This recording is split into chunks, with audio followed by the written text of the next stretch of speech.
I mean, I think don't they say that every single president except yeah. for Trump is all related one way, shape? Yeah. He's the only one that's not related to all I of think we need to have a whole mapped out thing of where these people religiously, actually we're come all connected. from. Hate to say it. Well, yeah, but I think they're all coming from a certain bloodline, a royal bloodline from England. Is that the next Ancestry.com? That's what I think. Is that No, I'm pretty sure. Dennis said Kamal's not Jamaican. He said that they ain't claiming her. Well, they don't want to, but her dad was Jamaican. And they grew up in Canada too, right? I mean, she's she grew up in Canada. No, he just giving His old heels up here. we ain't claiming her. She was born in somebody with Oakland? an Indian father or a Jamaican father and Indian mother who grew up in Canada is somehow going to run. And can somebody explain to me how this is possible? She was born in like Oakland or California. Yeah, she was born in Oakland, but not to an American citizen. Neither her parents were citizens at the time, though, right? No, it really don't matter. I don't care. It don't matter as long as you're good for the job. That's exactly I care less. Right. We shouldn't care. Yeah. Right. We really shouldn't. This is down to the best person for the But job. I mean, don't. But she's not it. So let's use based whatever off weapon we based can off what to get her will be the best person for the job. What if a Chinese anchor baby came over here and then immediately moved back to China and based just on the numbers and the stats, looked like the best person for the job, couldn't even speak English, but they're an American citizen. Well, that's why that there should be all kinds of debates and all the stuff they're not doing anymore, so that you can make your own decision on who they are. It doesn't matter. They lie to you and people still eat it up. These debates are a joke. If anybody wants to actually do something, come on a 3-hour-long podcast. Come on this podcast if you want to make a difference, because debates are a joke. It's all talking points. But it ain't no different than a debate. What's that? No, it's much different than a debate. You got to be here for 2.5 hours and actually formulate an argument. Actually, a debate got a motherfucker out of the election. I mean, that took Joe Biden out. That didn't have to be a debate. The powers that be said, you got the 20 right after the debate. After that debate, oh God, get him out. The world knew what they already knew. That was a setup. That was a coup. That was a setup. No, it wasn't way worse than a setup. Well, yeah, that was a coup. Well, it was a coup, but it was a right. They stopped all the money. Let's not mistake it. Look, there's a reason. Coup. There's a reason that is the first time a debate has ever come before the conventions. Because the powers that be, because they were getting him out. Yep. And they knew how bad he was. Yeah, they've known all along. He was this. He was almost this bad in 2020. And you hadn't? Of course, I did. Oh, of course, dude. Before he, everybody did.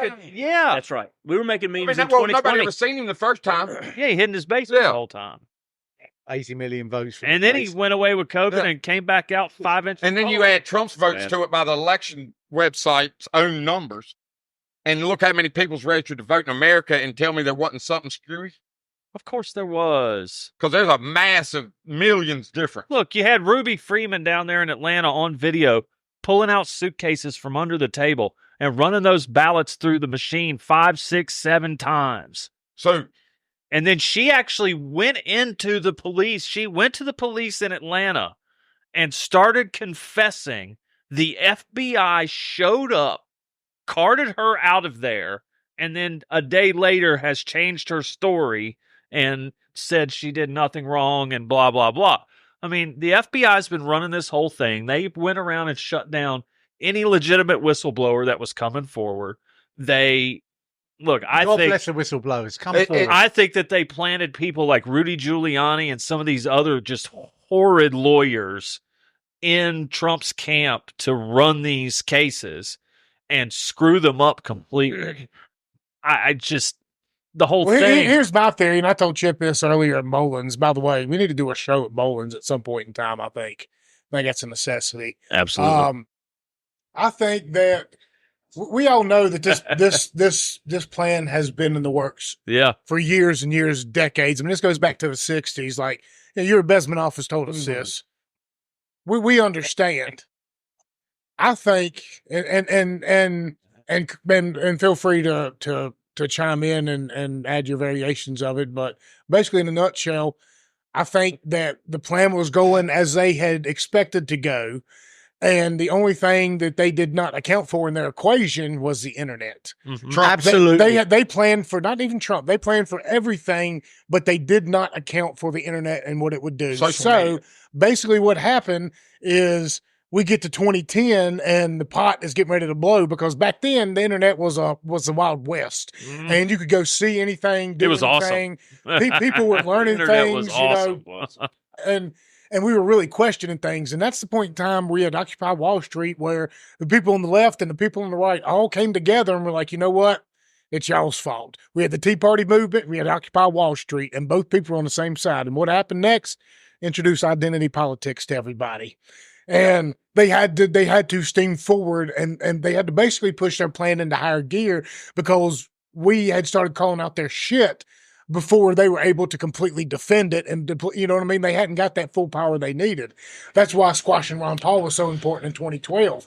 But then Trump comes along in 2016, and he really throws a wrench in the system. So they really have to push things into high gear. And I think they have now overplayed their hand. They bit off more they can chew, because they have had to push things. Think about how far they've had to push things just to be able to get their narrative out there. It's now to the point now where you have to accept that it's okay for a man dressed as a woman to go box another female, and most people aren't ready for that, and they are fighting and pushing back. So basically what we're seeing now is we're going into the final battle, because this plan was supposed to take into effect, it was always 2030. That was always a 2030 agenda.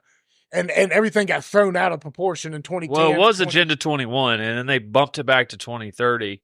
And I do think that Trump coming in 2015 and actually winning the election in 2016, they were not ready for that. Oh, he found that bad. And I mean, I could tell you that, like, the internet in 2015 compared to the internet after he was elected in 2016, 2017, it's a completely different thing. Mm-hmm. They went in and they fucked all of their algorithms up to prevent the sort of thing that happened with Trump steamrolling and gaining so much momentum online that he did. Now Facebook doesn't work right. Most of these social media sites don't work the way they did. You don't reach any of the people you used to reach. It's a whole different thing. And on Super Tuesday, it's been choked. Yes. All of a sudden in the morning, all the social media sites go down. Yeah, all sorts of stuff. Now, I'm gonna tell you weird right shit now, happens.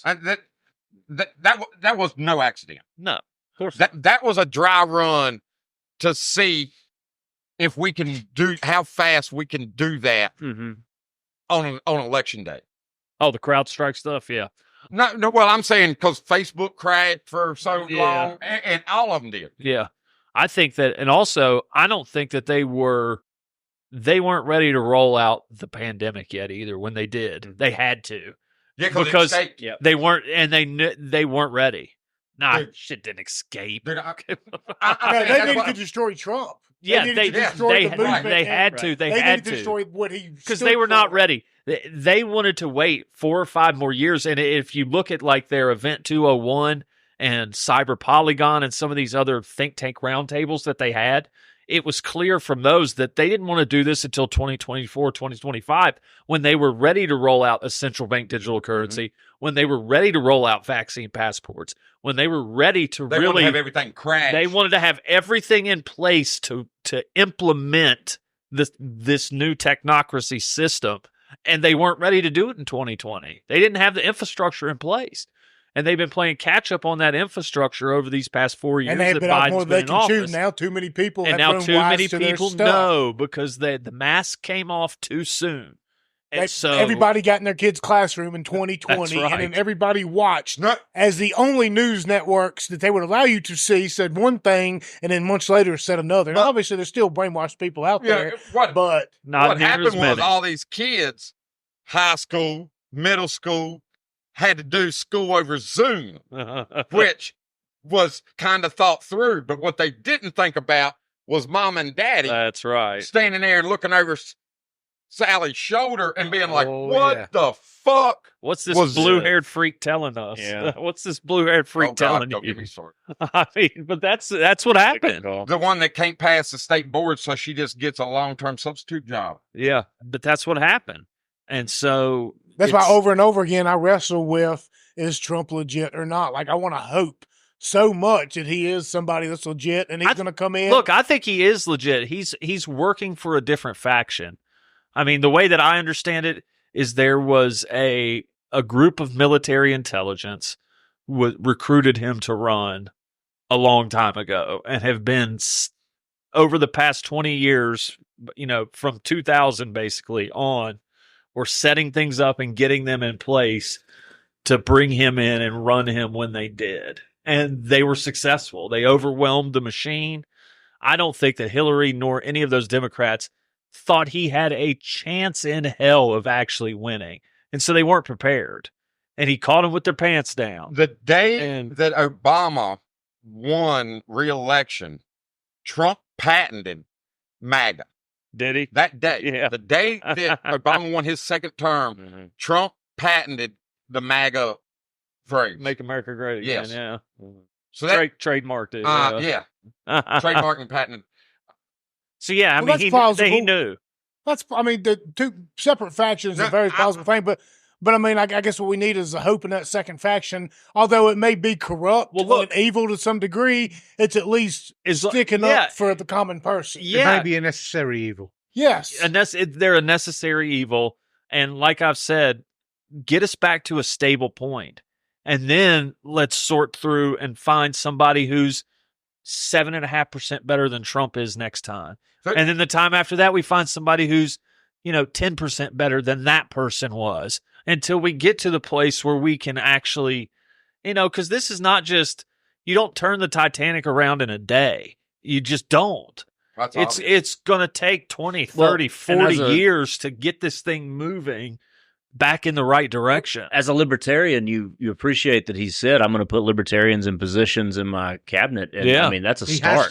Dude, I think that's a start. So I think he will too. I was absolutely a non-Trump person when he said he was going to run for president. I knew who Trump was. I mean, I'm a builder. I'm a businessman. Mm-hmm. I've read plenty of articles in business magazines. And I mean, every mayor in New York City, Al Sharpton, they all kissed his ass. Yeah, loved it. I mean, he would build stuff up there in New York City, part of the deal. Y'all got to do this. Y'all got to have this fountain done in this street. He's ready for grand opening. That shit ain't done. Dude, he go, they'd be like, well, you got to get this. He'd be like, fuck y'all. Boom, 6 weeks later, he's got a beautiful fountain in front of that building that he did out of his own money. Then he turned around, hey, y'all owe me this. Mm-hmm. And I've read them articles in them magazines. And, I'm like, dude, he's an arrogant New Yorker. I ain't like the bastard. Mm-hmm. And, even it came down to I had to vote for him, because of, that's who was left in 2016. But after I watched what he did, dude, he's a businessman. I mean, he's running it like a business. Here's what I think. That's how the country needs to be run, by the way. Deep down, let's be honest. The man has so much money. Why the fuck would you put yourself through that? Yeah. Here's what I think. He knows the depth of corruption in every circle on every level. Yes, he does. I'm 78 years old. I don't even know how old the guy is. In his late 70s. Yeah. I'm set. They can put me through the ringer if they want. But before I leave this world, I want to expose all the bullshit that made me rich. I'm just going to throw it out there. Because that's Trump. That's just the way he lived his life.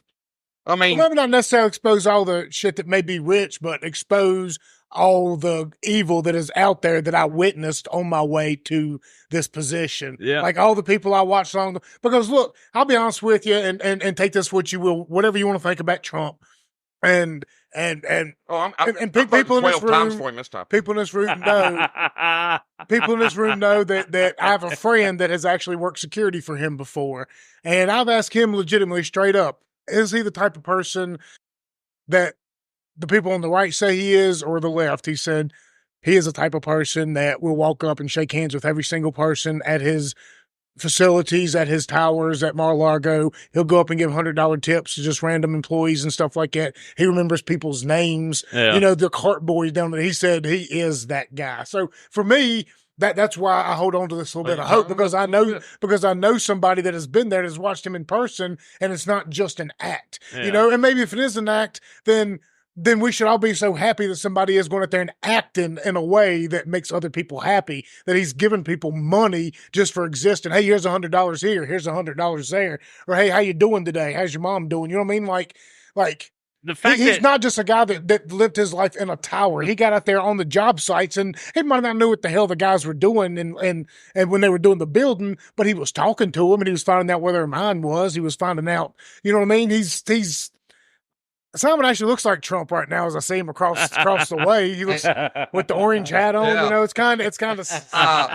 But like, you know, I've read articles in builder magazines where, like, in some of them when he built some of them buildings in New York, that he would come down there, talk to the foremen, like the supervisor, you know, and it, you know, this is subbed out to our company, but is there anything I can do as an owner, whatever, or I own the building? Mm-hmm. What can I do to streamline this this? He was a character. Remember in the 80s and 90s, we would see the movies and the guys would be at the construction sites with the helmets and the suit and stuff. That was always a character because those guys were never out on the job sites. They were sitting in their towers and they were making phone calls down. You know what I mean? But Trump was that guy.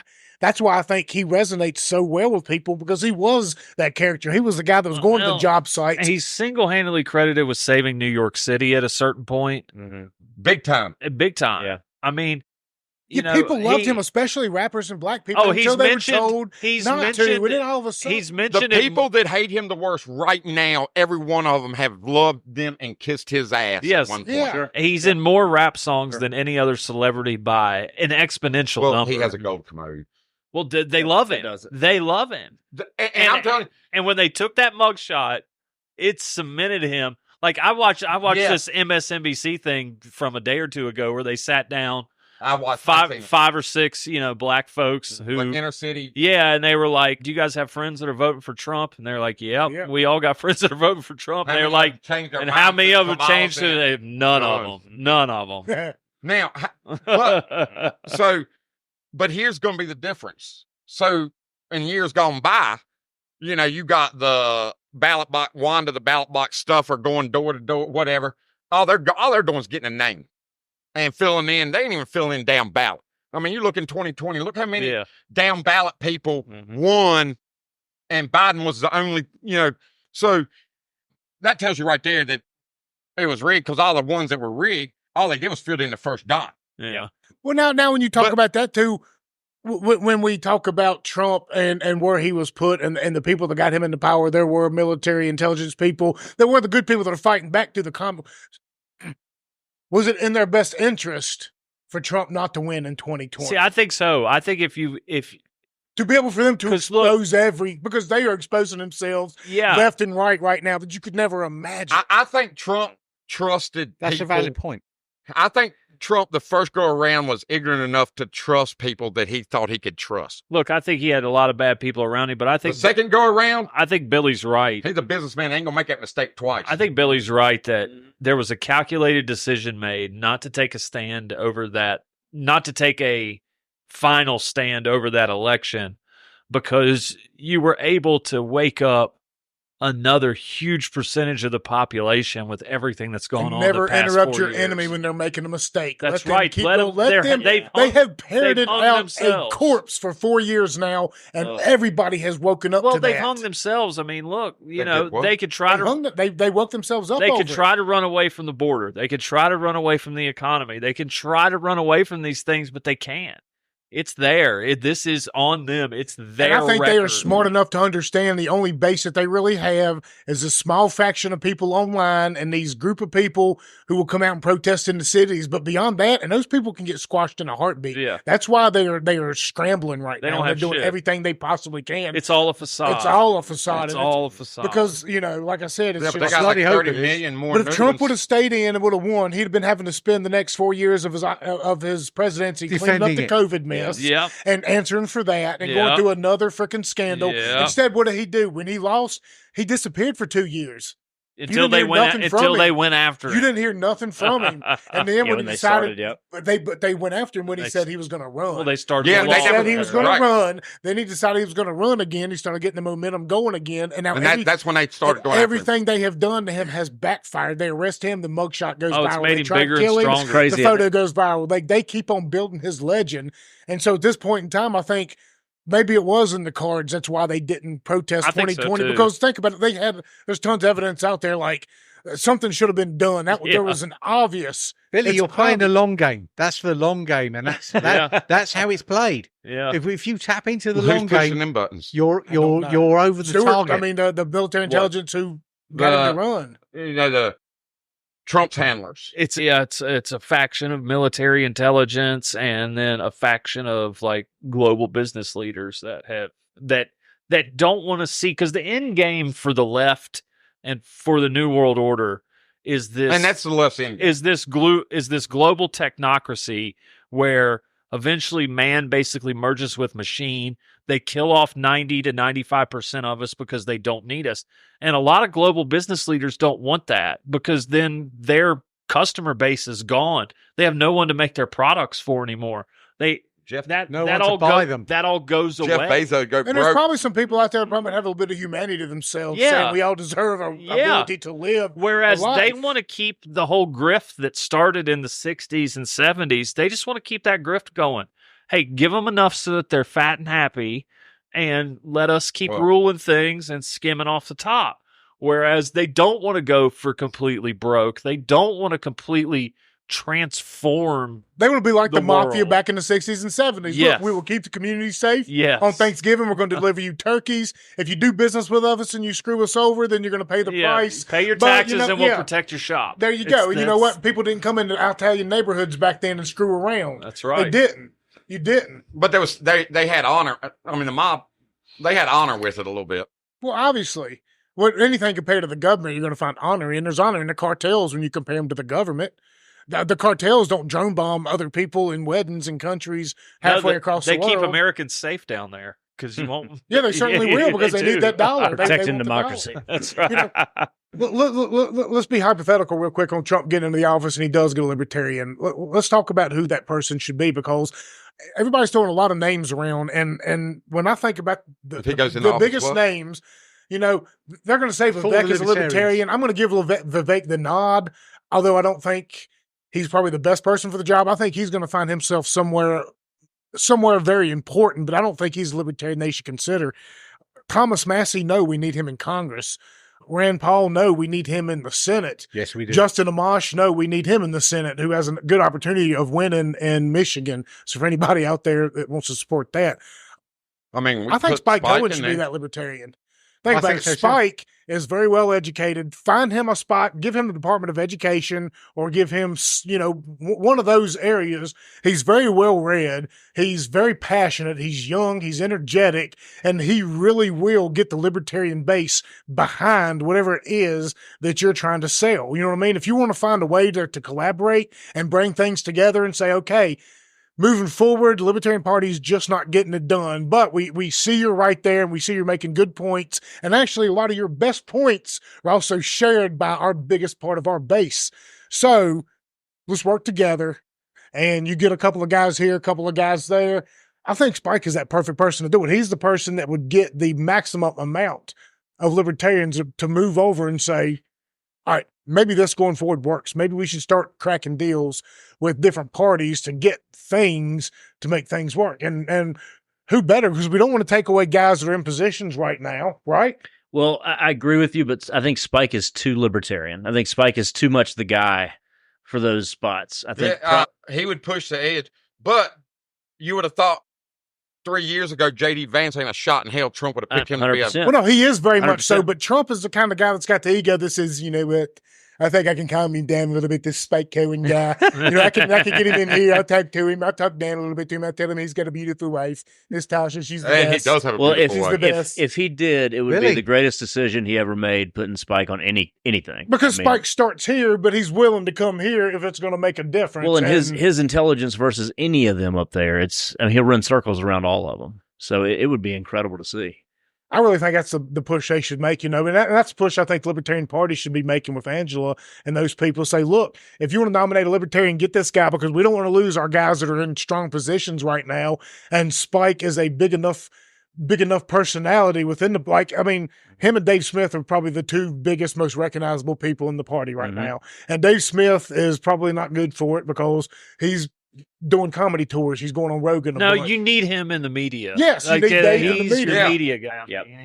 And Spike is good because he can be in the media, but he can also get in there and just iron out whatever it is that needs to be ironed out. He's going to be able to articulate it and communicate it to the population better than anybody else. He's going to say, here's why we are doing this. We're doing this because of X, Y, and Z, and this is how it's going to work out for you better. I know it really sucks. You're thinking Department of Education is gone, but let me explain to you why this is a good move. I think there's nobody better.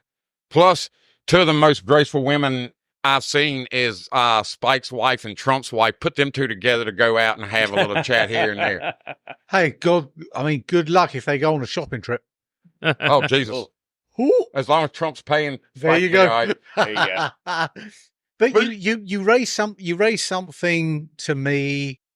So you bring up a valid point, and I've got no idea where I was going with that. We had a minor. We were talking about the Libertarian. Here we go. Okay, so get a Libertarian in the synapses have now reconnected, and I'm back on that thread about the third party system, and if Trump is going to get in, then he's going to pick libertarian folk in key positions, but that still doesn't really create a third party system. And I still don't get the balance between declaring yourself as independent or putting yourself behind a brand, a third party, other than independent.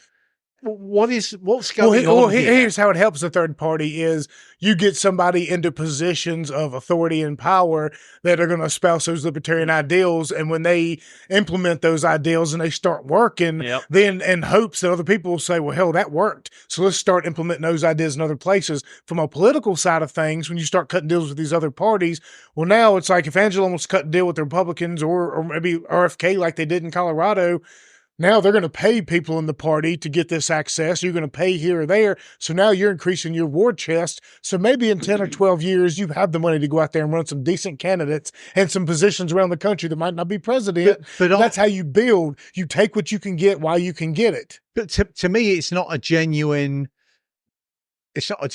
political system of compromise, because ultimately you're being forced to say, I'm going down the Republican route because they have the strength, or the Democratic. No, you're not forced to go down either side. You're just playing ball with, you're just putting a price tag on it. It's pure capitalism, pure opportunistic. Well, that's the age-old question, and has always been. I mean, Ron Paul, the biggest libertarian, was a Republican. You know, he had to. Yeah, that's it. It's the only way to get his platform. So it's kind of false labeling, and it's going down that road of dishonesty. Yeah, but it doesn't matter. Everybody false labels out there. Take what you can get. Like Eric Brakey in New Hampshire, I think it is, whatever it is. He makes a lot of great arguments about, hey, look, if you're a libertarian, just use the Republican platform to go in there and say whatever you have to say to get that GOP money and then vote like a libertarian. Well, isn't that what the Democrats have done with the progressives? The progressives have taken over as the Marxists, the whole Democratic Party. If Trump is real bigly pissed at the Lindsey Graham's, Mitch McConnell's, and to him, I don't think he's loyal to that side of the Republican. No. Oh, definitely. If he still got a chip on his shoulder over the last go around, he might go way more libertarian minded than we think, because I think he's very open to that. Well, him as a lame duck is going to be interesting, in my opinion. He's got nothing to lose. Right. A Trump that has nothing to lose is a different Trump. I'll be quite honest, I want to see it. I think a lot of us do. I want to see it. I think a lot of us need to see it. Yeah. Well, plus I think Trump is a businessman, and he is smart enough to recognize that, being realistic about it, he is the first third-party candidate to win since Teddy Roosevelt. I mean, in about 100 years, he is legitimately and because he recognizes that he's not a Republican, he's not a Democrat, because the establishment Republicans despise him. All the Democrats despise him. And he was the love of the Democrats his whole life. The people that love him, that adore him, that cheer for him, that idolize him, the things that he cares about, they're all just regular, average. They're your best of your old blue dog Democrats, or your best of your old school Republicans, or your best of your classic liberals. They are people who want to go work a job, provide for their families, be left the hell alone. You know what? Can probably deal with maybe a 10% tax if it's going to make sure that they have decent schools, decent roads. None of that's happening. Our roads are gone to shit. Our schools have gone to shit. We're getting nothing for our money but screwed into the ground, and Trump knows that. Trump knows those people. And those people are actually probably 80% of the country. They don't tell you the real numbers because they know it would overwhelm things, but they only use the voters or these voters. For the half of the country that doesn't vote, probably 75% of those people are really fed up and dumb with the nonsense as well because they live just like we do. We are the overwhelming majority. Hollywood, congressmen, freaking rappers, musicians, this life you see on TV, these influencers who go out there and rent a yacht space, not even the yacht, just a space for an hour when the yacht's not moving to go out there and take some photos on it to look like they're getting ready to go out and make a yacht ride. That's what these people do. You know what I do during the day is, I guess you'll call me an influencer for the show. I take pictures from the windshield of my tractor trailer and I post them online of mountains. That's what I do. I'm not out there in a bikini and clad outfit. Thank God. Saying, you know what, this is... This out on TV the other night. We lucked out. Oh, you know what? A Speedo was coming just for that response. We lucked out. A Speedo was coming. I ain't got professional family portraits taken with that same pose on the beach. Well, after that Olympics opening, I think you can do anything. You can do whatever you want. Look, y'all done took me off my train of thought. I was on a roll and y'all. You were on fire, Billy. You were on fire. It was too hot. He started taking some pictures. And I think that's why Trump fouled up everything for them. Because all of them loved him. You know, Obama, he talked back in the day, I can see a day where we'd have a Trump as a president, but they never thought it would be against them. Yeah. That's what pissed them all off. Because, Trump was basically like, dude, this is bullshit. I'm making way less money than I should be. All my golf courses are sucking right now. Y'all done crashed the housing market in 2008. And I'm not going to take salary. Yeah. The only president to do so. I really think that he was like, about that. Yeah. Dude, what he did. Donald Trump comes into office and is the only president to lose money. Everybody else comes into office broke and becomes multi-millionaires. And lost money bigly. Yeah. A lot. That's the second time I've heard you use that term. I love that word. It's a beautiful word. It is. What he did to Hillary at that one debate where she was bringing up like the fact that he was cheating on his taxes. And he turned around and threw it in her face. He's like, well, you're the one that wrote all these tax laws that allowed me to do this. So I'd be stupid if I didn't take advantage of it. Yeah. He came out and told people. It highlighted the whole scam, the whole grift. That's why they hate him. And that's why they hate him. Exactly. He did that in Saudi Arabia, too, when they did the weapons deal. He was like, you know what? We just did a huge deal with the Saudis, big weapons deal. It's going to be huge for us. Big money maker. He just said the quiet part out loud. Yeah. You know what I mean? Talking about, and guarding the Syrian oil well. He's like, yep, I guess we're going to leave probably 1,000, 1,200 troops out there to go to the oil fields because the oil fields are important. I love this. You've been working on this, Billy. Billy, this new Trump impression is going to go a long way. Thinks he's Shane Gillis over there. Telling you. We're supposed to have that meeting here tonight. I hope he comes. Yeah, we'll probably send him a text message for a second. Well, that's why, I didn't start that way. I love him. He's the only one right now that's going to put this country back on track. The first time he ran, he had nothing to lose. The only thing, was probably a bet with one of his buddies in one of his golf courses because he lost a game of golf. He said, all right, fuck it. I'll run. I don't think so. What else did he have to go for? I think this has been in the works for a long time. Look, Richard Nixon in the 80s told him, he said, you're going to be president one day.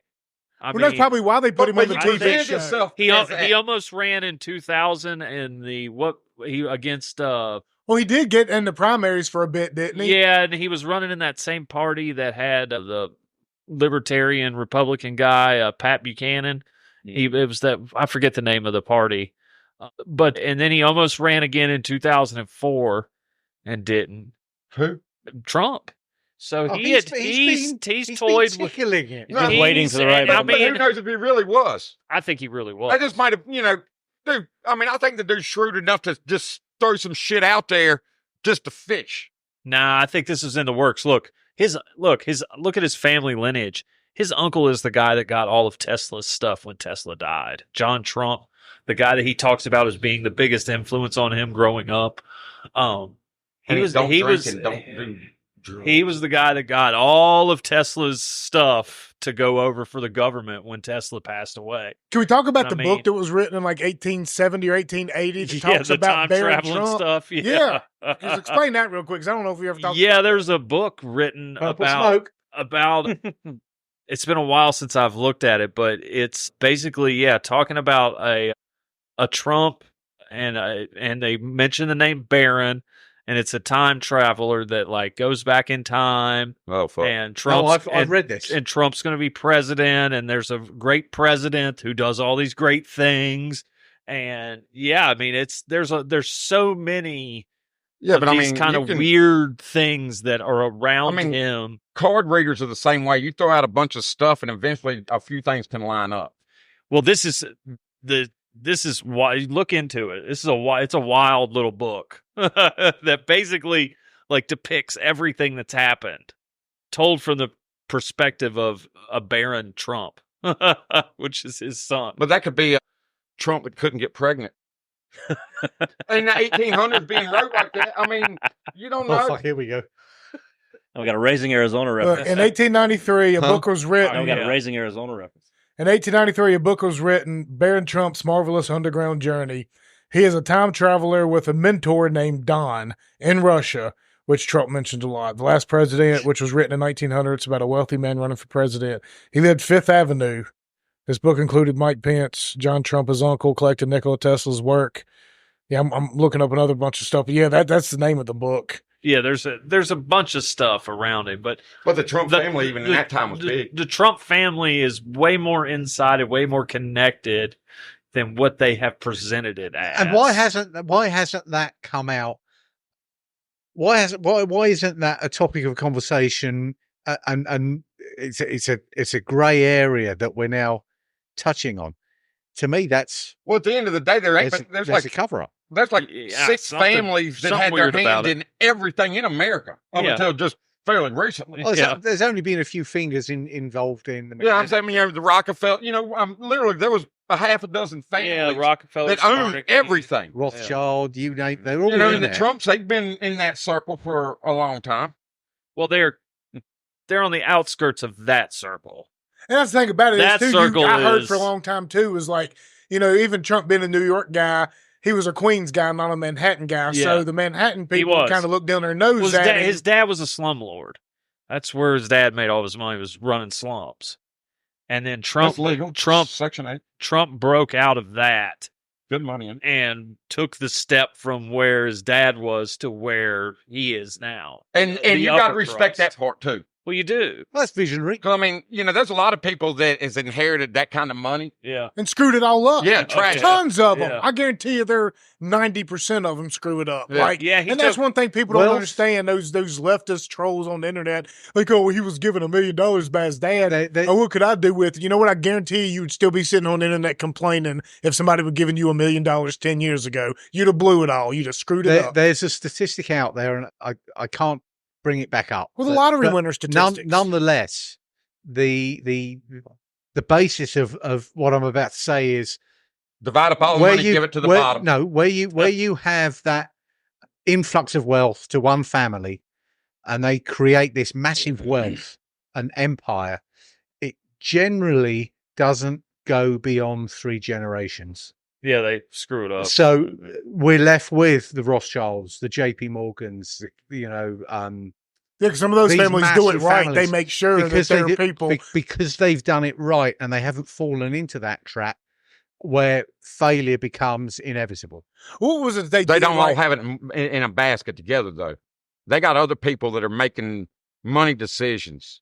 But they have like big family trusts and stuff that they started hundreds of years ago, and they put life insurance policies on every single person. And when they die, that money goes into a trust, and then they take that money back out the next generation and they use it. And then when they die, it's replenished, and that's how they continue. Well, it's very trust law is very complex. I got into trust law back when you were doing MI6 stuff. But it's a very efficient way of protecting your wealth, and only the rich seem to do it efficiently. So they're the ones that have the means and the time. Well, you can't tell somebody works at Quad it costs money to administer. It costs money to administer. The administration behind that is and the wherewithal. You've got to have a certain level of wealth to employ that tactic. Well, they figure out how to set up these foundations. They figure out how to buy properties that have graveyards on them, so you pay no property tax or anything like that. Or ways to buy golf courses and get it taxed as ag land. I mean, you think about, if you're wealthy and you got 15 chips in a room every day. Yeah, you'll figure some shit out. Reading the law, you find every loophole there is. You'll figure some shit out. Yeah. And we don't have the ability to do that. No. Well, trust law is for all of us. And if we all figured out a way of using trust law to our own advantage with lifetime trusts and so forth, we would reduce our tax revenue to the government immeasurably. And if we all wised up to the facts of using trust law to stop the government making their last grab on our family's wealth that has been taxed countless times through any transaction, trust law is the way to secure our personal wealth and keep it within our family. And the sooner we all wake up to that and use the same laws that the wealthy guys are using to protect our assets, then we would be so much more financially independent. And this is something that I would encourage everyone to do, is look into how you stop the government getting their last cut. And it is through trust law. And I know this only too well. And thinking way ahead. Well, you've just got to beat the man. Well, I'm saying, like, family members with lots of land start getting elderly, because I mean, nursing homes will back up 5 years on you. Well, one thing we need to start doing, we need to understand that families aren't what they used to be. Remember, around here, just 2 generations ago, and even 1 generation, when you come to Amos, there were 8 kids in a household. My grandma, there was 8 of them, and then she moved down to there was 4 of them. And we're not running dairy farms anymore. There was 4 my grandma had now. Every one of her kids always had 2, except for child labor's outlawed. But I'm saying, like we got to understand. We have to understand that family structure that we used to have, where you had 8 kids and you really had a big community to come together, and you and other big families came together. Look, that's been dispersed. We can bring it back together, though. You just got to do it with friends. You know what I mean? You got to do it with people like-minded, like us. Like we sit in this room, we're all different ways. We got a suit, we got a red coat, we got, our conspiracy theorists, we got a builder, and we got a truck driver. You know what I mean? Like we got, joking around, obviously, but you bring different people together that can learn from each other and take different things from each other and go apply it back to our little separate areas. And then we still come back to, and we constantly repeat that, and we're doing something, you know what I mean? Like when I think about this show, it started out as a show, and my wife will like to joke that, it's just an excuse for me to get together with my buddies and drink once a week, which we don't drink on this show, obviously. Never. No. But you was already doing that coming to the wood shop. Well, exactly. I was already doing it at the wood shop, so why not try and monetize it and then get these conversations out to people? And I started that. I did. It was kind of a hobby. I was like, let's have some fun and let's talk to some people and let's record some things, and my kids will have things to listen to. And as I went further and further along, I started realizing, as we met Chip and as we met Smokey and as we met Spike, we started bringing people, Matthew, into the fold and things like that. It's like, we're more than a show now. We're like a movement. We are an idea. We are something that people are yearning for out there, and we have to be the voice of that. And we're going to put ourselves in positions that might be uncomfortable. We're going to put our names out there and put our necks on the line because it's what needs to be done. People are now looking to us to get messages out there. People are looking to us to say the right thing, to stand up and be a voice. That's why when we go to the local school board meetings and the town hall meetings and the county supervisor meetings, we get reactions. We get big time listens on the show because people are fed up. So we have a responsibility here. This is more than just a show at this point in time. This is becoming a movement. People can't have big families like they used to, though. We have to stick together. We've been mechanized out of that industrial forcing mom to go to work. Exactly. We're now into that industrial where we've got massive tractors. Look at some of the kit that you've now gone from tiny little. Gotta keep up. And now you've got these monster dually tractors towing stuff and shit that you can't get through the bridge without scratching paint off it and stuff like that. So the size of the family has shrunk, and that's down to industrialization. Yeah, technology age, and that's working smart. And plus, they have brainwashed women into thinking they have to have careers, and a lot of people aren't having kids until their 30s now. Where back in the day, you were starting to pop them out at 18 to 26, and by the time you were 30, you had 8 kids. Nowadays we didn't have kids until Tara was 33 and I was 36, and here I'll be 42 in August, and number 3 will be here in September. And what does that do to the tax revenue?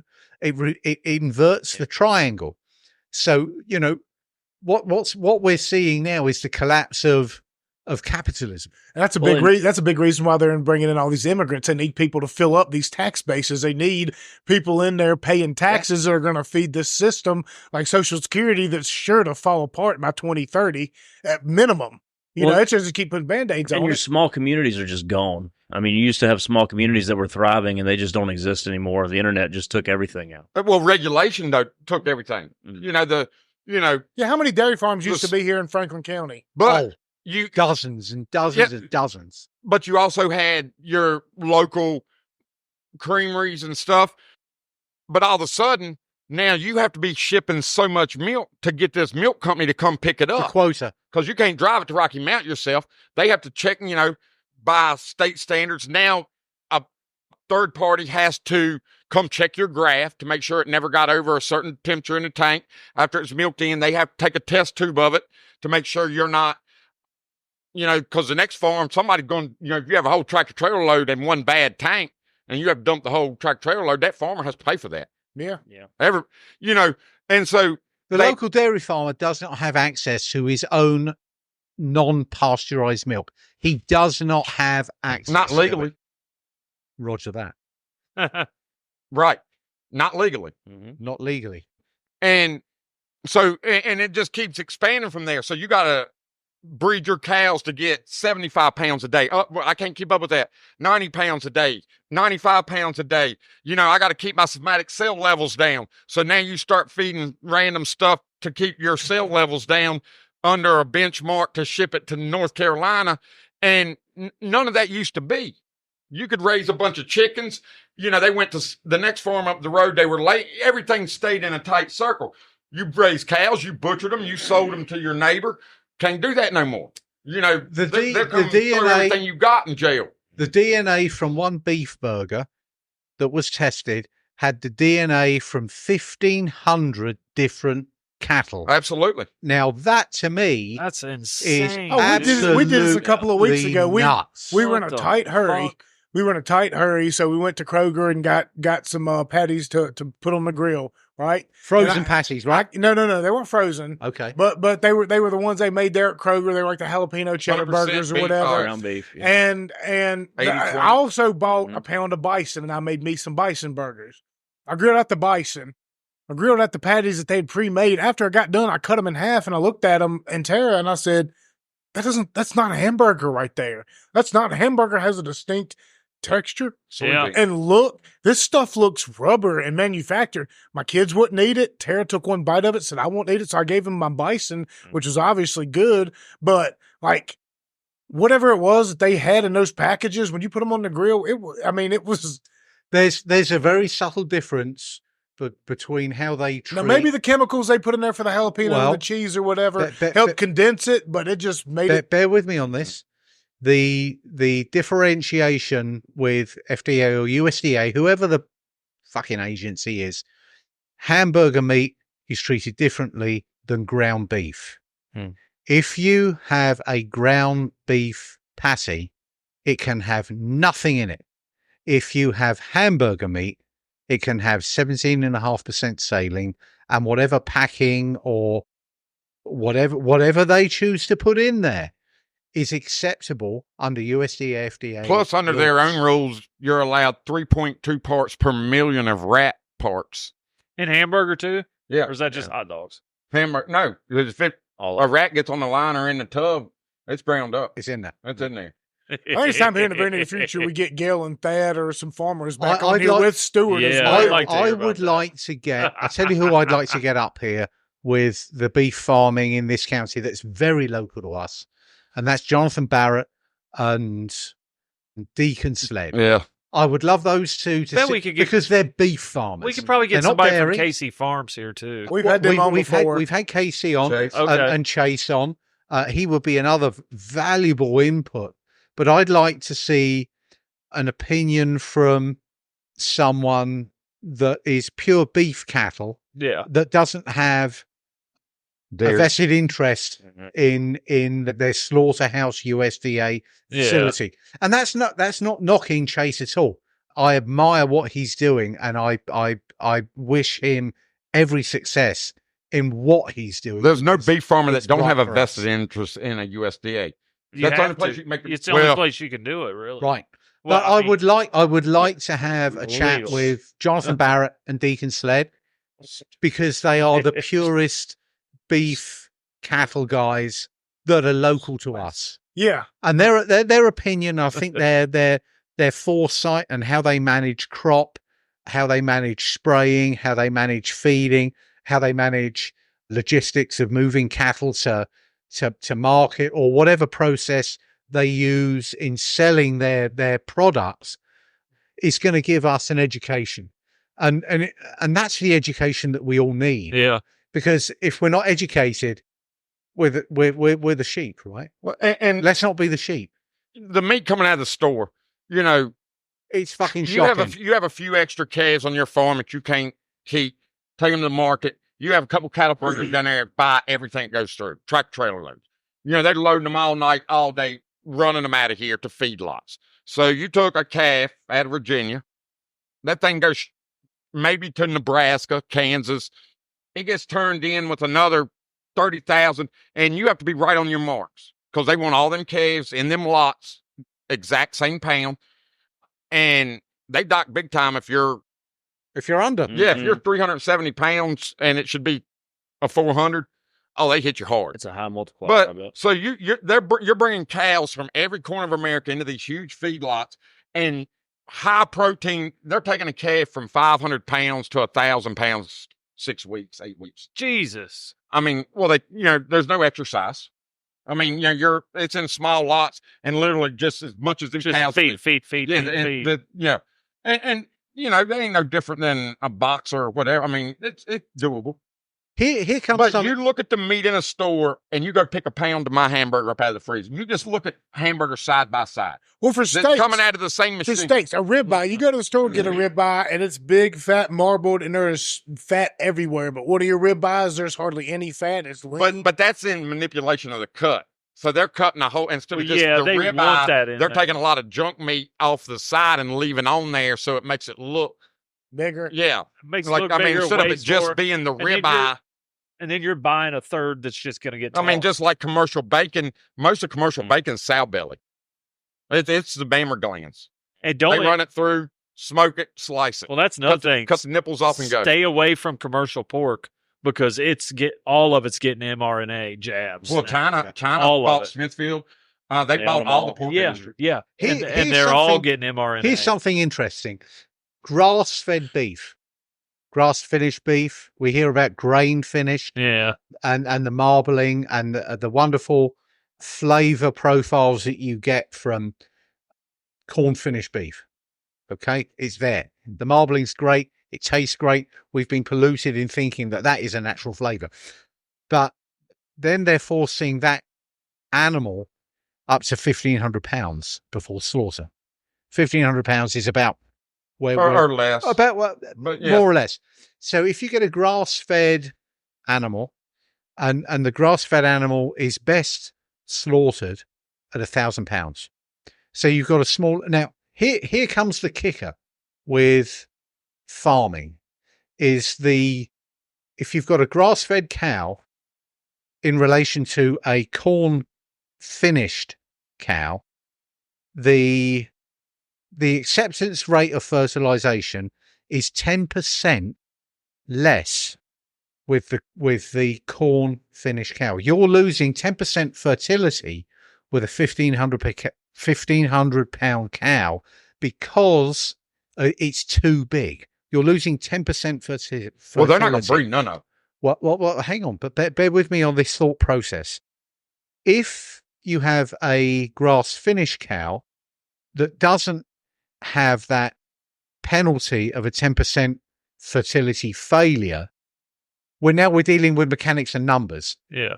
And flavor profiles that are very different to start with. But it's very complex. I'm saying I would sooner have a grass-fed cow as a farmer be able to have 100% fertility rather than lose 10% every year with fertility with a 1,500% cow in that breeding stock. There's something here that we've got to consider. Well, so consider this. I see what you're saying. Forget your grass finished cow or your grain finished cow. Consider Bucko. Bless him, he's about due. He's got a freezer date coming. Oh, bless him. I love him. He's in all our bloody pictures. He's on pasture all day long. Yep, and loving it. 8 weeks before I'm ready to give him a freezer date, I take a 2-gallon bucket of, molasses, oats, corn, dump in a trough, holler for him. He runs 3/4 of a mile to the barn. Hard as he can run. Yeah. Now, if you are wanting to bulk up, what do? You drink a protein shake and go to the gym. Yep. That's exactly what's happening. And he's eating grass all day. That is your good meat. Got it. They never quit eating grass. No, but they go to feedlots and they're just straight on high protein to bulk them out. There's the problem. You're losing, but when you're on a pasture all day long, and twice a day they on a sprint come to the barn, slam down a bunch of protein, run another 3/4 mile back to where the cows are. That's where they're rippling up. Yeah, I've got no issue with that per se. The feedlot concept is horrible. Oh, it's because you might as well be force feeding a duck so you can get your foie gras. Well, right? you're moving the cattle so far, you're processing them in places that don't really care. Like if you're processing stuff here local, that guy Chase up at KC Farms, they care. You know what I mean? Like, absolutely. And if there was 5 of those around this town, making sure everybody was fed, they would all care because it's their friends and neighbors. To have 5 of them in Emmett County, all of us would need a Leo Scott as a granddaddy. Well, not necessarily. I mean, I'm saying Chase sunk ton. I mean, you don't have no idea the amount of money it took to make that happen. I know, but we got to find ways to make it to where it's not the case. It's not the case to spend that much. We got to find ways. We got to turn that around.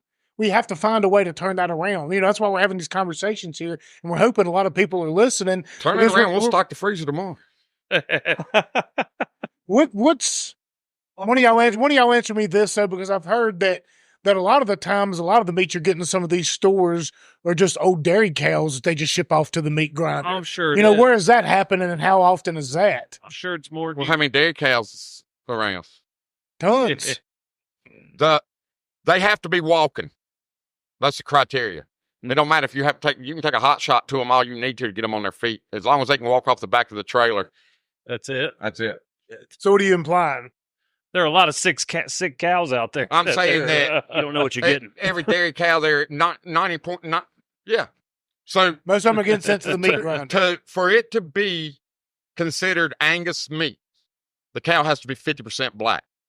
You know how much? That's it? Yeah. You know how many Holstein breeders have changed their breeding program to make more black than white on a cow? So when they're 8 years old, sunk-sided, and prolapsed from having a calf, that it can walk off the trailer into the meat room. Shit. Wow. But and now, is that a necessity? Because we have to ask ourselves is that the only way we can keep every single grocery? I mean, that money's good. Okay, and that's good for the farmer. And is it good? Is it the ability to keep every grocery store in this country's shelves? Could we not fill the rest of the grocery shelves with what the rest of the cattle we have in this country without having to import them? Is this DEI in the cow world? I mean, are we, we want these black cows? Is this what we want? Yeah, because, so the Beef Association went on a big campaign, Angus. Here, y'all remember all of a sudden Wendy's was selling Angus burgers. Yeah. So, and it took off. So everybody's wanting Angus beef. And so, well, what do you count as an Angus? Because we blend Herefords and Angus, and I mean, I call them Herefords, but you call them Herefords. Hereford peasants. And so then so basically, if the people would be in the meat markets at 50% black, we'll count it. And that counts all dairy cows. But if you kill a 2,200 pound bull that's meat so tough that you can't chew it, and you blend that with a down dairy cow that hamburger sticks to your hand like snot when you pull it out of the bin, and you blend all that together, you come out with a patty that's halfway edible. Because you can't eat an old bull. They're tough. And as soon as a cow goes down, their muscles start breaking down and everything turns to pink slime. It's mush. You don't want pink anything slime to do with it. But you blend enough of it all together, 1,500 cows worth. Mm-hmm. It's not gonna matter. Yeah, it don't matter. And here's a policy that we use here with our lambs. Our breeding lambs, we had an issue a couple of years ago. Last year, was it last year or the year before, Amos? Where we had pregnancy toxemia with 2 years ago. We had pregnancy toxemia, which and the goats too. Good God! It was the ewes that went down with it, and it takes. And I'm not going to go into the mechanics of it. It was horrible. So we decided that we weren't going to breed our lambs beyond 6 or 7 years old to prevent us having to deal with this pregnancy toxemia thing again. And that was a policy that just made infinite sense. So now you've got a 7 or 8 year old ewe. What are you going to do with it? And it's obvious. Diversify your product line. You're going to make that into animal feed. Yeah. Mm-hmm. Right. So we're not putting our older ewes just out to, put in a hole in the ground. We're still going to use them in a way that is beneficial. And to me, it's the right way to do it. You don't pregnancy toxemia, when you see that, is something that you don't want to. You've got dead ewes in the field for whatever reason, with a snap in a cold temperature. They've been fed too good a protein and a high protein at the wrong time, and there's a number of things that lead to this, and it's horrendous. But the policy now is here: we'll make dog food from our older ewes, so that at least we're not just putting them in a hole in the ground and saying, well, we're utilizing it. Right. And this is the sort of process that farmers go through. And the feedlot thing it's fucking horrendous. Well, I mean, just, it breeds all kinds of disease too, yeah. So me and my brother decided we was going to buy my granddaddy's farm and do some beef farming. 20 plus years ago. I was living to the lake. I was like, well, if that's what I'm doing, I moved from the lake back up here. And we did. Went to stockyard, bought 4 cows, went at it. And, it's all good. We was built up, 40 some cows probably. A few years later, we bought a bunch of my granddaddy's when he passed. And go out one morning to feed. We got a dead cow. And she's a few weeks from having a calf. So, she's worth $2,000. The calf, if it's a heifer, there ain't a number on it by the time she gets done having babies. Uh-huh. But, you're looking at $4,000 or $5,000 laying there dead. Mm-hmm. It wasn't like we had money. Yeah. We worked. And, she was healthy as a pig. Well, come back that evening, a couple more laying there dead. Now we got a problem. Yeah, big time. Call the vet, get the vet out there. So a few days before that, Jeremiah went to the stockyard, took some calves, and then a couple of young heifers that were bred heifers or something that looked good. He bought them. We brought them home. Didn't isolate them. Opened up the gate, let them go with the cows. They had a disease. They had shipping fever. They had a viral pneumonia that you can vaccinate for. But if you never have it, you don't need to vaccinate. If you ain't bringing something else on your farm. Is that close herd policy, right? And they were carriers, but obviously had been vaccinated. None of ours have been. No, we hadn't given none of our cattle been vaccinated. Dude, we got them dropping like flies. Oh, it's terrible. Like 3 or 4 days, we lost 8, 9 mamas. Oh. Now, people think farmers are trying to poison you, do that. I'm going to tell you right now. You were in tears every morning. Just like when you was having your stuff going on up here. Oh, yeah. I mean, you try to save every animal. And Sure. unless you've been in a pond in 32-degree weather, holding a calf covered in mud and placenta in freezing cold weather, carrying it out and getting it up, massaging on it to get, farmers are lovers. I mean, we do it because we care for them animals. Sure. It's a gig. I mean, Jimmy lost 5 over here very recently, and it was tragic, and it was down to, I think it was a magnesium deficiency. Yeah, and it came out of nowhere. Never seen it before. you got to get it, and that's why they eat dirt. Yep. They'll find a magnesium rich section of, like, if you go past a pasture and you'll just see this big round hole with no grass for no reason. There's magnesium. Yes, and they go up there and they eat it.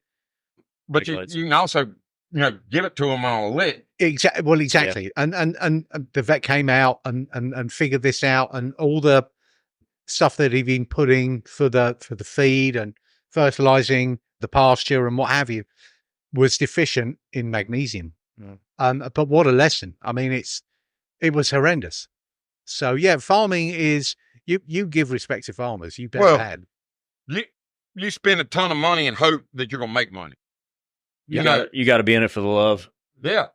It's a lifestyle. I mean, it's a lifestyle. But you should do it to help love for your community. You know what I mean? Like, well, think about the people that you can support and you can help and make sure that they're eating a fairly healthy diet. You know what I mean? You need the red meat, but we have to really stop. We've had multiple shows about this before. You can go back and listen to some of our farmer series where they break down, very eloquently just what those labels mean and how deceptive they are and what you're getting in the local box stores. You need to be finding, like, there is no reason the Rocky Mountain Farmers Market shouldn't sell out every Saturday. You go down there, Cricker Brooks, that boy's got, everything. Dude, them boys. Everything he puts out there. My wife lives for that stuff. Yeah. Wild Hair Farms. Yeah. Every time I go down there, he asked Claire, he said, "You see Uncle Amos this past weekend?" He said, "No." He said, "Actually, yeah. And they do great, and they really actually do come close to selling out most weeks, but every person down there should sell out. Look, if there's stuff off the shelves in Kroger and Walmart, those farmers markets, get down there. That stuff is better. It's better for you. You know who grow it. You're supporting them. You're supporting their kids, and those people are in your communities. And beyond that, these other people like Melvin's Farm to Fork, they have websites. There's a little country store on Grassy Hill Road between Schuyler. Yeah, between Boone's Mill and Brick Church Road. There's little pop-up stands all over this town. Pull into them, find them, get your produce there, get your meat there as much as you possibly can, and find people that you can go into beef shares with, where you can get beef at more reasonable prices if you go in with 2 or 3 people and do it. Like, you're feeding yourself, you're feeding your children. You might pay a little bit extra. We've always said this before. You're gonna pay. That ain't true. Well, you're going to pay extra in the abstract. Right now, you can share beef cheaper than you buying it at the store. Yep. Yeah. But you better have a big freezer. Yeah. But 5 years ago, that wasn't the case, though. And you'd look at it and you say, well, you might pay $3 or $4 for a pound of ground beef. When you would Jew me down. But you pay 2 pounds for a pound of ground beef at Walmart, and what happens? It shrinks down to nothing. Well, and you're getting stuff that you don't know. Why not have a patty that's not going to shrink down? You're going to get the nutrients you need. Here's the deal with frozen patties, right? They're frozen patties. They're frozen hamburger, I believe is how they're described. That burger has nitrogen. Well, it's infusing nitrogen in that freeze process, that rapid freeze process.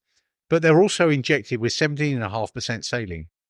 So you are now paying. That's why they say like 80% lean. It's because 20% of that is water that they've injected in there. When you cook it out, it shrinks your meat. So that's why you put a 1/4 pound burger on there, and the thing shrinks down to the size of a slider. So a 2 ounce. Amos's burgers don't do that. A 1/4 pound. I can't even get enough grease out of my sausage to make gravy. No. Bear with me on this. This is a statistic. This is a statistic we need to hear. A 1/4 pound burger will not shrink down and will fit a 2 ounce bun. A burger that has a 17.5% saline injection will shrink down and it will fit 1.5 ounce bun.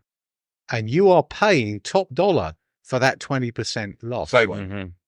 So think what you're doing, right? Think what you're doing. I don't buy meat. Neither do I. Yeah. Neither should anyone. And cow prices right now are super good. If I didn't need meat in the freezer and Simon didn't, Bucko would go to market, but Bucko's going to go to the freezer. You leave Bucko alone. Bucko's getting it. And I'm going to enjoy Bucko. I was there the day he was born. I brought him up here. They bought a thing, Heather Red book laying on him. Poor Bucko. The fence, we scrub him on the chin, but when the number's called, it's time. Prime rib is prime rib. Told me the other day that the freezer. Man. A fillet's a fillet. Pulling your card like 2 Live Crew over here. He said, hey, we're starting to get low on hamburger. I said, so is Simon and Heather. Yeah, it's prime Callie rib. says, that mean Bucko's going to go away? I said, yep. And tomahawk steaks. She's 8 years old. Understands the process. We're going to do tomahawk steaks. Bucko's going to get the tomahawk steak treatment. We're going to have this big tomahawk steak dinner up here for a show one night. I think we should have Bucko. I think so. I think we should do Bucko on a show up here. Get some pictures. Get some pictures. Bucko on the grill. We're going to have a Bucko show. I'll just save his skull. We'll put his skull up in here. We got to have a steak too. Don't just bring the skull. I want a steak too. Dennis wants his tail to make oxtail for us. Well, we should just make this a bit. We should make it a Bucko appreciation party. Oxtail to me is awesome. It's one of the best things you can cook. All right, look, y'all set it up now. We gotta have a Bucko appreciation event. We'll do a show up here. Let's get the cameras for that. Yeah. Have the before and after picture. Yes, absolutely. You better get some pictures of Bucko. Get some pictures of Bucko. Get some pictures of Bucko. Oh, we got plenty of pictures of Bucko. Need some memories here. But it don't. I mean, like just like Callie's 8 years old. Like she don't think about it like that. No, I mean she knows when we're having hamburger that's the same one she petted in the field a while back. And that's important. Yeah. Yes, that's a connection to your food. They don't. Most people don't have. Yeah, you got to understand that's for your survival, and it goes back to a spiritual level. I'll tell you this: it's a spiritual level. God put there those probably animals... wouldn't be about 50% waste of food in this country if everybody had that connection with their food and where it came from. They appreciate it. You know what I mean? Yeah. The amount of food that this country wastes. Oh, that's ungodly. Is ridiculous. But if you live in a situation like what we're talking about, what a lot of people are able to do out here, you don't waste things like that. I don't know, maybe a little. I mean, there's always going to be some waste, but the amount that. I mean, like, but you're not. But for the most part, in your head, you're not going to want to. Like, if you put a whole entire hamburger right there, you're like, we're not going to throw it away. I'll eat it tomorrow because I put a lot of work into that hamburger being on that plate. Well, I mean, I'm going to say, you get kill permits because you got so many deer tearing the crops up. A lot of people would just shoot them. Yeah. Throw them in a ditch. Whatever. No. Shoot them. Take an air hose. Here we go. go. The skin loose from their quarters. Take the 4 quarters off. Take the back straps off. Freeze it. Yeah. Then when you butcher a cow, you might have 800 pounds of hamburger. Mm-hmm. You throw 200, thaw out 200 pounds of deer, throw it in the grinder, grind it all together. Now you got 1,000 pounds of hamburger. You have no idea that there's 200 pounds of deer meat in there. You ain't tasting it. Same way you kill pigs. Yeah. Throw 100 pounds in with a couple 100 pounds of sausage, and you extend your domestic meat. Yeah. Because I ain't exactly like I enjoy sitting down and eating deer. Sure. Yeah. And neither does my wife or my daughter. But if it's cooked, we all like sausage and hamburger. Yeah. So instead of blending soybean and down dairy cows, why not blend some venison? Yeah, it's real healthy your fat content go up none. Yeah, there's an English butcher that does ground beef, right? I follow him. I'm not going to put his name out now, but if anyone wants to know, I'll give you the guy's name and the webpage, and he's a great guy to follow. He has his ground beef, and that will be his standard thing. It's just ground beef from. He has a market, like a storefront. Oh yeah. He's a butcher. Does he grind any of it until it's sold? He grinds and butchers everything. But I'm saying the best ground beef is you bone it off. Yep. But you don't grind it. You come into the store, you want 10 pounds of ground beef, I grind it right then. Yeah. Right then. No, he's not that way. Okay. But he's got the ground beef, and that's his. There's only certain cuts of the cow that he uses. The cows that goes into that ground beef. So he calls that That's his ground beef, and it's sublime. Does he put the fat sacks in it? He'll put the fat. He'll put the fat in there. Then he'll put with his best ground beef. He calls it. That's his best his best ground beef has liver, kidney, and everything ground in it, and you can't taste it. I can't do no liver. Trust me. That is his best ground meat. He can't keep it in the store. I mean, we throw the heart. We throw all that in with the ground beef. Yeah, well, heart, liver. But we also double grind all the ground beef. But it's double ground. But it's heart, liver. Is offal meat going into, and the offal meat is so good for you. Everyone goes, "Oh no, you can't eat the offal meat." Yes, you can. Ground kidney, liver, and heart in your burger is phenomenal. Organ meat. And it's organ meat. It's called offal. And there's a big thing about, offal so, but no, it's not. It's actually extremely good for you. Extremely healthy.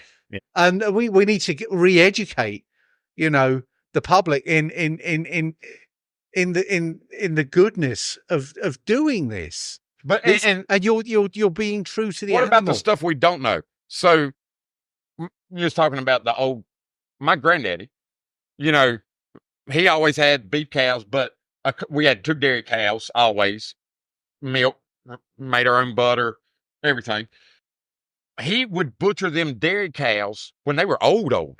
Oh yeah. And so, and I just read an article on this. Landon Harefield turned me on to this. Landon Harefield. Harefield, yeah. That something about the age of a lactating cow, not a beef. It has to be female. But also not the non-cows, because Holsteins are not cows. They can't exist without human intervention, so they don't count. But like jerseys, something about the way their body breaks down their muscle mass when they get up, it's some of the best meat that you can actually eat. Yep. Kind of like Wagyu beef, right? Because they massage. No, Wagyu is very different. Wagyu is very different. But they massage it, so they got hot Japanese girls massaging them all day, every day. It better be good. Yeah. Well, explain to everybody quick about the Holstein, because I don't know if everybody out there understands that. Why is a Holstein? So when refrigeration and everything became invented in America, now you need to move massive amounts of milk to cities, so we need massive amounts of milk. But like belted Galloways, the original dairy breeds, none of them make a lot of milk. So they interbred, the highest milking, the fastest turnaround to Jerseys, Guernseys, and ended up with Holsteins. Mm-hmm. So they cannot exist. I mean, their teeth have to be filed. Their hooves have to be trimmed. They have to walk through foot baths to keep from getting diseases in their feet. But they'll milk 105 pounds of milk every day. Jeez Louise. So, and they're good for... So the dairy cows that we see in your typical dairy farm are not really natural. Oh, hell no. If you walked away from the farm today and left them, they'd die. Every one of them in at least probably in 2 years. You take a herd of 100 dairy cows, walk away today, 2 years, every single one of them's dead. That's just letting them graze, right? They need that much care. Because even more than that, they produce so much milk. If they had a calf, the calf, it can't drink enough milk, so they end up getting mastitis, which turns into a massive infection. But like a herd of regular dairy cows, belted Galloways, Jerseys, Guernseys, or Angus, or any beef breed. Give me the Guernsey with the cream content. Yeah, well, baby. Yeah, that's big time. That's what I'm about. You turn them out without dude, they will come back a few years later. It's going to be 3 times bigger. Huh. But Holsteins cannot live without human intervention. German Baptist community. he won't even count them. He's like, they're not. He doesn't even count them. He's like, they're not counts. And you can't work them. They have no brains. They're so dumb. Yeah, they're drowned in a thunderstorm. They're so inbred. Walk They're off a retarded. 10-foot cliff.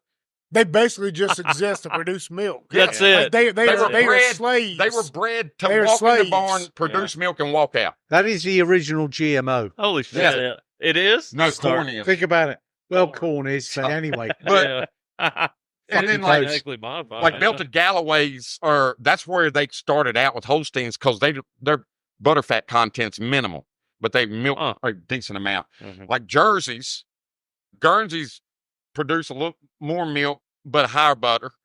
Jerseys is the highest butter. You can milk a Jersey and pour it into, like, say, a gallon jug. See the cream the rise. Next morning, you take the top off, you ain't getting no milk. The cream will be that thick and on top. Like, you'll have, like, that much cream. So, like, Aunt Virginia made milk, but she pours it in big open top containers. Get up the next morning, you skim all that off. Then you pour it over cornbread. There you go. Oh, yeah. Or, or coconut cake. There you go. And then, so that's what you make the butter out of. Huh. So, like, then the milk, it's like drinking 2% milk. It's like water milk because you done skimmed all the cream off the top of it. Mm-hmm. That's how it needs to be done, brother. That is how it needs to be done. But we had a big milk separator. So you had to crank it by hand, and it had a little bell on the handle. And when you got it cranking fast enough, the bell stopped dinging. Then you could start the milk flowing, and you'd pour all the milk in the top, and it would run down through this thing. It had all these discs in it, and it would spin fast enough like it would sling the milk out the sides and let it run down. But the cream was heavy enough, it would fall down through the middle in another spout. It's like a centrifuge. Yeah. So then you had your milk to drink, and then you had make your cottage cheese or your sour cream. That's how you make the Devonshire Clotty cream. It's from the cream product that you then put in a lowest oven for 24 hours on a cookie sheet. Sheet, and that is heaven on a plate. You ain't never had nothing good till you had homemade cottage cheese. No. I guarantee you he's never ever had real whipped cream. Probably not. We need to fix that. Would you trust real whipped cream from him? I'm just sitting here thinking about it. I'm sitting here thinking, Amos comes from probably one of the more conservative of the German Baptists, right? I mean, honestly, you're very, very much more conservative than, and for me, my stepdad, I think they come from a little bit more liberal side of things. But despite all that, I'm sitting there thinking, I'm seeing him rant. I'm thinking one of these days I'm gonna be sitting down at a wedding or something or a family event. I'm gonna have somebody just plop down beside me. I don't even know who they are. They'll look over at me and say, "Number one podcast in the German Baptist community, eh?"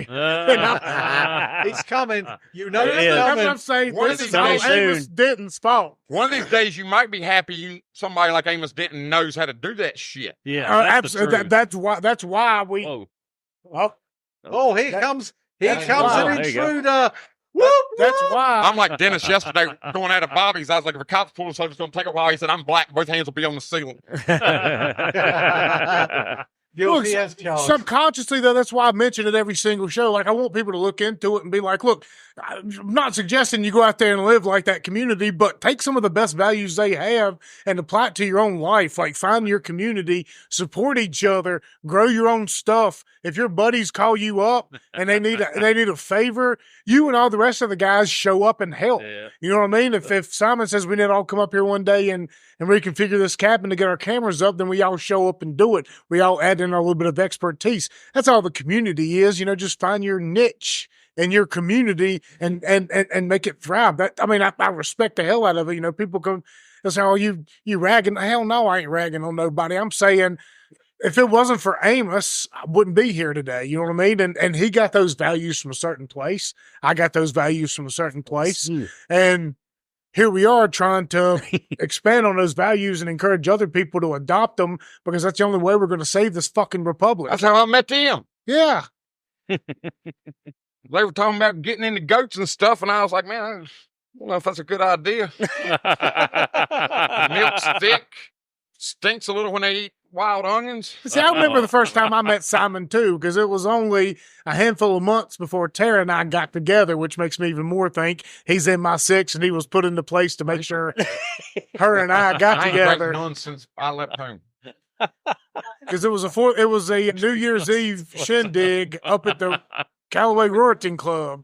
Everybody showed up there, and Amos was like, "Hey, Billy, here's this English asshole I've been talking about for all these years." Nice. I don't even know. It hadn't been that long. You're talking about when the helicopter landed up here? This was very shortly before, because I was dating the roller derby chick at the time, and I brought her up to Callaway. Same night. I brought her up to Callaway, and then we left, and I took her back into Rocky Mount, and I took her to the house of what is now currently my wife. And when I brought roller derby chick in there, I kind of saw my wife's reaction and kind of was, help move things. Exactly, move things forward because, honest to goodness, roller derby chick didn't hold a candle to my wife. I hope not. Not a candle, obviously. This isn't the after show. She can listen to this. No. She doesn't listen anyway. You're lucky. Doesn't listen anyway. You're damn lucky. Yeah, it makes somebody may end up telling her. Oh, it won't be me. It won't be Fredo. Probably the only person in her family that listens to the show is her pain in the ass sister, and it's a double-edged sword. She can't go back and tell him because the cat's out the bag. Then because then she'll know that that she's actually listening, and then I can call her out for being a fan. Not a. What are you doing with that? What are you doing with that? Oh, yeah. He took that down there without asking. That was me. He took it down without asking. No, I said he needs to take. Well, that's probably because his is probably up at our house, but that's not really a drink. It's a thing holder. So I hope you wiped it out because it probably has sand in it. I didn't wipe it out. He's all right. He's alive. He's all right. He's alive. He's okay. I'll survive. It's just a little bit of dirt. Just a little bit of Never dirt. hurt anyone. It's not the first time. In your cup is Look, I lived in the desert for an entire year. I had sand in everything. Doritos, my ass crack, water, chicken, anything we ate, there was sand on everything. So it really didn't make a difference to me. It's kind of, part of the story of how I got to this point in time. Desert into Amos Denton, and then Amos Denton into some English people, and some English people into whatever the hell this is right now. Simon's wife has joined us, and she's making demands, and she's taking creative control. That should have been your first signal to put the cup down. My first signal to pick the cup up was your husband giving me instructions on, because I was going to pick up the Tweety cup. That's as bad as sitting in a man's seat. I can't believe you use a cup. What are you talking about? Just hit it. Yeah. All right. Where are we at, Simon? I've got no idea, but we're nuts deep. I think we are. I kind of dragged out this show. You did. I figured we could just break this into half into two. That way we have one in the hole. Because we went on for 3 hours and 15 minutes now. Good God. Another monster. So we're going to break this one up into two. But, I mean, we had a lot of fun about it. It's a good discussion. Look, you have to have these conversations first and foremost. Absolutely. And you have to do things to support your community. I think we've got golden opportunities coming up here in the very near future to do a lot of fun things and bring the community on. And I enjoy coming up here and having these talks with y'all because these are some of my favorite episodes. I want to have a shout out. This afternoon, I received a phone call. I receive a phone call every 2 weeks, pretty much, and it still blows me away. Hope, yeah, why not? And it's from Holland, Purdue, and he's asking about my welfare. Oh, cool. Funny something about that. I've been meaning to bring this up this entire show, but every time I'm driving through downtown Rocky Mount, which is fairly frequently because when I turn out of my house, my road to get to most of the places I need to go, I got to go up by the courthouse and all the businesses. Downtown Rocky Mount. Exactly. Yeah. Every time I see Holland, who's our mayor, I roll down the window and scream out as loud as I can to get a effing job. And he never knows who it is because I'm in a different vehicle every single time. And I want to do that to Hunter as well when I see him, but I never see him as often. I saw him again this morning. We were driving down the road, or yesterday morning. I rolled down the window and I say, "Get a job!" And my wife is just smacking me in. But he doesn't know. So this is a good test to see if he listens to our show. Do you know that is me that screams at you? But I mean, He how ain't is blind, that? Billy. The guy calls up and bless him. You know, that to me is he calls me up every 2 weeks after my infusion without fail, almost, asking about my welfare. It's nice. Good dude. Yeah. What can you say? All right. He must really, really, really, really want your vote for Congress in a couple years when he runs. Well, if he keeps that up, he's going to get it. Let me tell you. He doesn't have to do that. We were up in Floyd the other weekend, and I was talking to Tariff and looking around downtown. I was like, I looked at her. I was like, under Steve Angle, it would have never happened. I hope. Like the vision I see that Holland has for Rocky Mount, I hope that, that he can turn it into that kind of setting, the Green Hall, Texas. And, that's where Robert Halmander. Yep. Mm-hmm. Yeah. He's from down he's in Texas. Yeah. And I hope, and he seems to have that, and I hope so. Because that's what we're lacking in America. The small town vision and vibe. Yeah. And why are we wasting an hour of our time to drive to downtown Roanoke?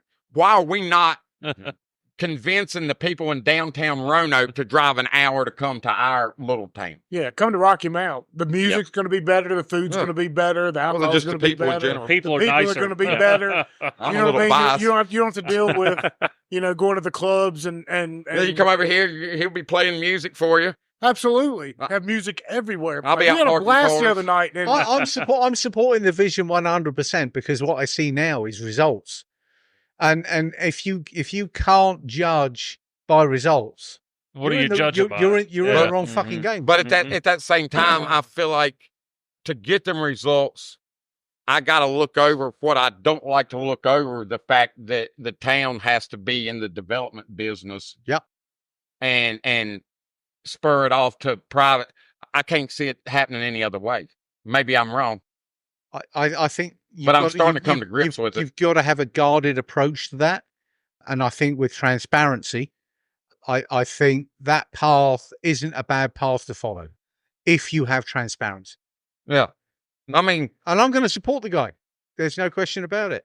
Yeah, I mean, I want to see the day where, all the little buildings around Angle Hardware or little boutique, or little restaurants in Mary Elizabeth Park is just like up there in Florida. That was awesome. I mean, the kids went down there, text our phone when we're ready for a table. Kids are out in the town. Yep, the pathways. The pathways. That's what you got to have. The pathway is going to be made up to living proof. It's going to be a walking path. It connects that whole downtown farmers market, and then going into so you can sit down here and there. Yeah, I mean, I'm kind of into it. That's what needs to happen. And if that's the vision, why obstruct it? No, that's nice. That's what we need. But then that makes me put more faith in the government than I want to.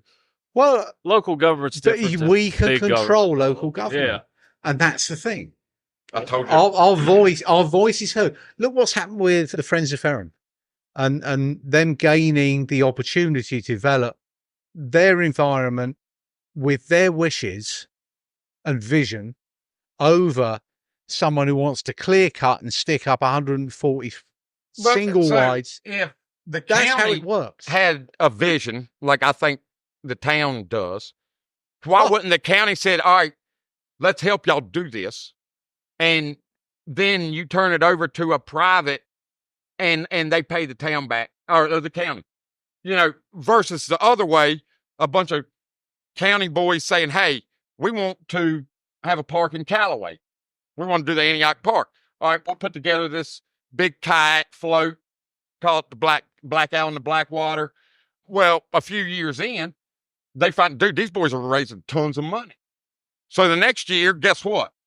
At the get out, hundreds of kayaks and canoes, there's cops standing there, writing you life jacket tickets, accusing you of drunken public tickets. Conveniently, Parks and Rec says, you know what? Seems like this has kind of got out of bigger than y'all expected. We'll just take it over. And we'll just use all the money from this for all the parks in Franklin County. Well, we'd raised enough money. I mean, the whole Antioch Park was off of that float. Rebuilding that whole Antioch Park. Right. But conveniently, now you inconvenience some people with some cops there. Hey, I'm going to give you a life jacket ticket. Screw you. All right, I'm going to give you a drunken public. Give me a life jacket ticket. Please. Yeah. But, but it's just convenient. But it needs to go the other way. Give the power back to the people. Yeah. Dude, that park had sat empty for 30 years up there. Everybody got together. Yeah. They had an idea. They floated. They had a good smoked a lot of time. weed. Well, You don't need the government to tell you how to help you. Nope. The community drives the community. Full stop. Done and I deal. think we got a lot of good things going around here. I think Government to tell you how to have a fundraiser for some family that just lost their house to a fire. Government, stay out of it. That's right. We got this. We have hearts. They run Social Security. I can see the difference. Yeah. well, I think it's a good opportunity to look like keep supporting your local people, support your local community, get out there, go support us. Go to patreon.com/getontap. For only $10 a day, you become a subscriber, $3 a month minimum. You can always give more. I encourage you to do it. It makes nights like this possible. It pays for our hot dogs to get up here, pays for our liquor. Go out there and bring you this phenomenal information, and it's going to get bigger here in the future. We got big things, big plans, big ideas. Right now we're kind of in a holding pattern, but I promise you, as soon as we take off, things are going to get phenomenal up here. We're going to turn this cabin into a big time studio. And I mean, Chip, you're in that world. You've seen these people. You've seen these. This can happen. People are going to want to come to this cabin and want to have this experience because, podcasts are boring. There are people sitting around on Zoom and there are people sitting around in a little room. Like you come up here, you get an experience. You can hang out, you drink a little bit, you grill out, you have a beautiful mountain view. You might shoot some guns. Like we've got something different going on up here on the mountain. It's a perfect spot. You can't beat it. You got good people and all around, and I think what we've got building is just going to increase. And as we see that happening in our views, and as we move towards November, things are going to get crazy. So strap in. Yeah, strap in, brace yourself. Be ready. It's going to be a tough ride. And I would say to everyone listening, all you are hearing now are lies. Yep. Unless you're listening to this show. It's a battle of lies. And That's we're right. bringing you the truth. We're the Oasis. And you can support the truth at patreon.com/getontap or follow Chip over there at Being Libertarian on all the platforms. Looked a lot of stuff they're doing over there. It's been a constant meme vacation for about 3 weeks now. So if you go over there, you're going to get a good laugh if anything else.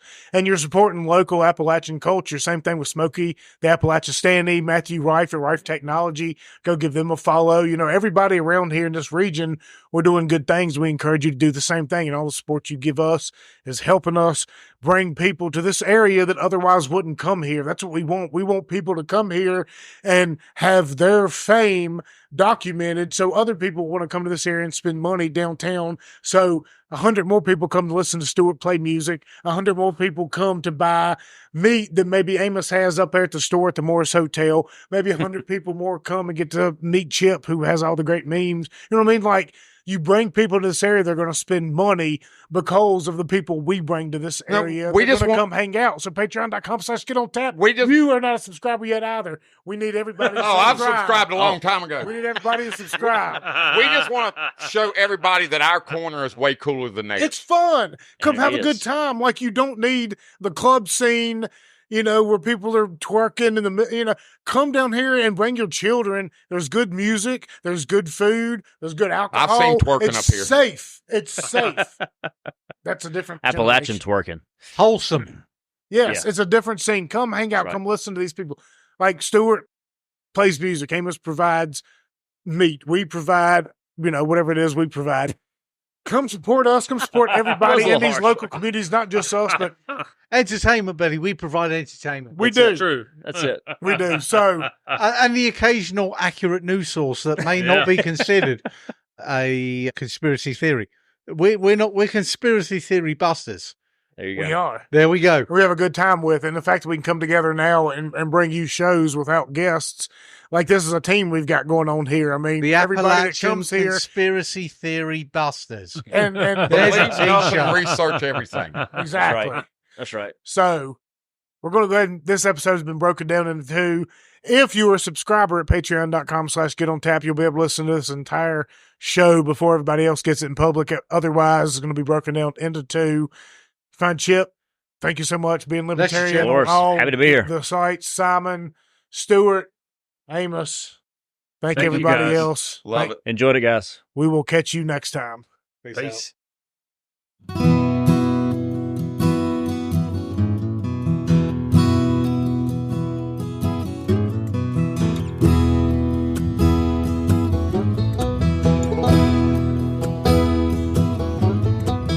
We didn't signal changing lanes. They pulled him over, found her cocaine. She said, I love you. Yes, I love you forevermore.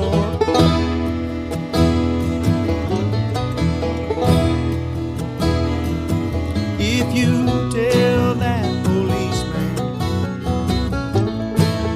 that cocaine load is yours,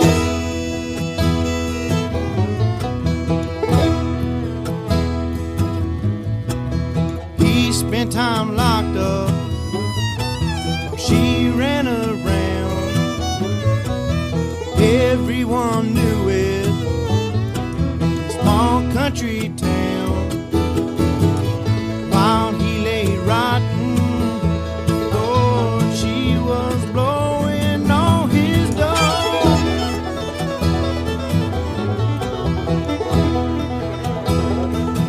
And the day they released him, well, he had nowhere to go.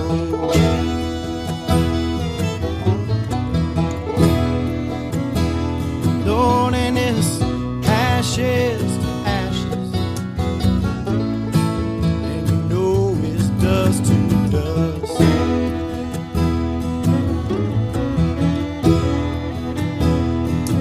Just another low down woman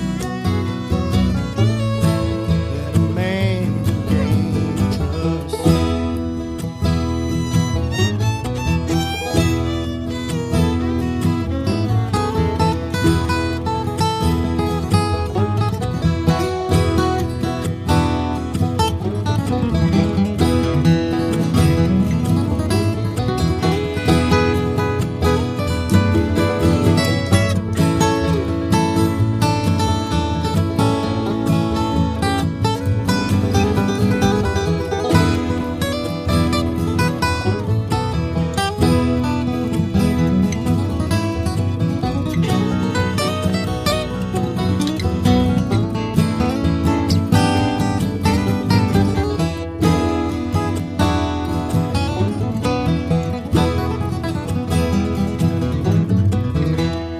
They released him, no one was there. Had she forgotten?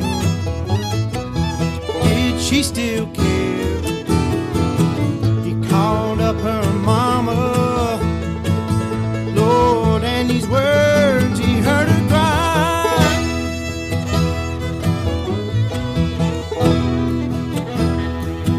Lord, that no good daughter of mine spend all your money on cocaine, overdosed and died.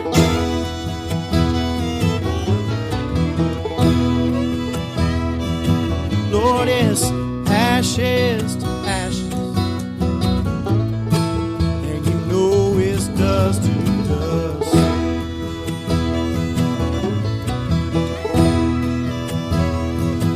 Just another low down woman that a man can't trust.